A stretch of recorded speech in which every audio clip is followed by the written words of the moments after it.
நான் பாபர். எனது மகன்கள் ஹுமாயூன், கம்ரான், அஸ்காரி மற்றும் ஹிண்டால்.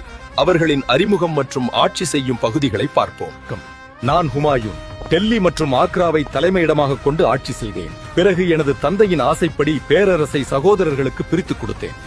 நான் காம்ரான் காபூல் டு காந்தகார் பகுதிகளுக்கு பொறுப்பு வகித்தேன். பிறகு அதிகாரத்தை பஞ்சாப் வரை நீட்டித்தேன். ஆனால் என் விருப்பம் எப்போதும் டெல்லியை பெறுவதில் இருந்தது. வணக்கம் ஆஸ்பிரன்ட்ஸ். நான் அஸ்கரி ஹுமாயூனின் இரண்டாம் சகோதரன். சாம்பல், குஜராத் மற்றும் மாலவம் ஆகிய பகுதிகளை எனது கட்டுப்பாட்டில் வைத்திருந்தேன். வணக்கம், நான் ஹிந்தால், பாபரின் இளைய மகன் மற்றும் ஹுமாயூனின் கடைசி தம்பி. ராஜஸ்தானில் உள்ள ஆழ்வார் பகுதியை கட்டுப்பாட்டில் வைத்திருந்தேன். வணக்கம் ஆஸ்பிரன்ட்ஸ். நான் ஹுமாயூன். எனது தந்தை பாபருக்கு பிறகு முகலாய ஆட்சி பொறுப்பை ஏற்றேன். மேலும் ஹுமாயூன் என்றால் நல்வாய்ப்பு, அதிர்ஷ்டசாலி என்பது பொருள். நான் பாபர் மரணமடைந்த தருவாயில் சகோதரர்களை அன்புடன் நடத்துவேன் என நான் என் தந்தை பாபரிடம் எடுத்த சத்திய வாக்கை மனதில் நிறுத்தினேன். சகோதரர் கம்ரான் தன்னுடைய அதிகாரத்தை பஞ்சாப் வரை விரிவாக்கினார். அப்போது உள்நாட்டு போர் வெடிக்காதபடி பஞ்சாப் மீதான கம்ரானின் ஆட்சியை நான் ஏற்றுக்கொண்டேன். நான் 1532 தௌரா என்னுமிடத்தில் ஷெர்கான் தலைமையிலான ஆப்கானியர் படைகளை தோற்கடித்து பின்னர் சுனார் கோட்டையை முற்றுகையிட்டேன். ஆனால் 4 மாதங்களுக்கு பிறகு ஷெர்கான் என்னிடம் நான் முகலாயருக்கு விசுவாசமாக இருப்பேன் என பொய்யான வாக்குறுதிகளை அளித்தேன். அதை நம்பி ஹுமாயூன் முற்றுகையை கைவிட்டார்.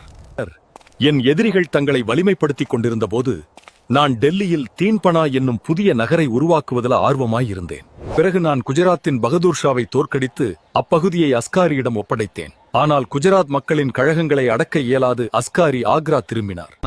என் பேரரசுக்கு மிகப்பெரிய எதிரியாக இருந்தவர் ஆப்கான் ஆட்சியாளர் ஷேர்ஷா. சௌசா என்ற போரில் அவர் என்னை சவால் செய்தார். அந்த நான் கடுமையான தோல்வியை சந்தித்தேன். உயிர் பிழைத்து கங்கை நதியை கடந்தே தப்பிக்க வேண்டியிருந்தது. அந்த சௌசா போர் என் ஆட்சியின் வீழ்ச்சிக்கு தொடக்கமாக அமைந்தது. 1540 ஆண்டில் பில்கிராம் அல்லது கங்கை அல்லது கானோஜ் போரில் ஷேர்கானுடன் போராடி தோல்வியடைந்து முகலாய ராஜ்யத்தை இழந்து இந்தியாவை விட்டு வெளியேறி நாடோடியாக ஈரானின் மன்னன் சபவித் வம்சத்தைச் சேர்ந்த முதலாம் ஷா தஹ்மாஷிடம் அடைக்கலம் பெற்றேன். 1540 ஹமிதா பானு பேகத்தை மணந்து 2 வருடங்கள் கழித்து 1542 அக்பர் பிறந்தார்.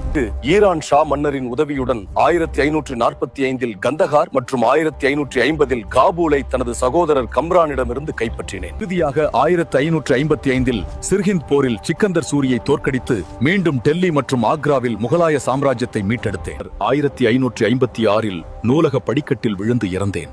மேலும் கல்லறையை மனைவி பானு பேகம் அல்லது ஹாஜி பேகம் கட்டினார். மேலும் வரலாற்றாசிரியர் ஸ்டான்லி லேன்பூல் என்னை வாழ்க்கை முழுவதும் தடுமாறிய ஹுமாயூன் வாழ்க்கையை விட்டே தடுமாறினார் என்றார்.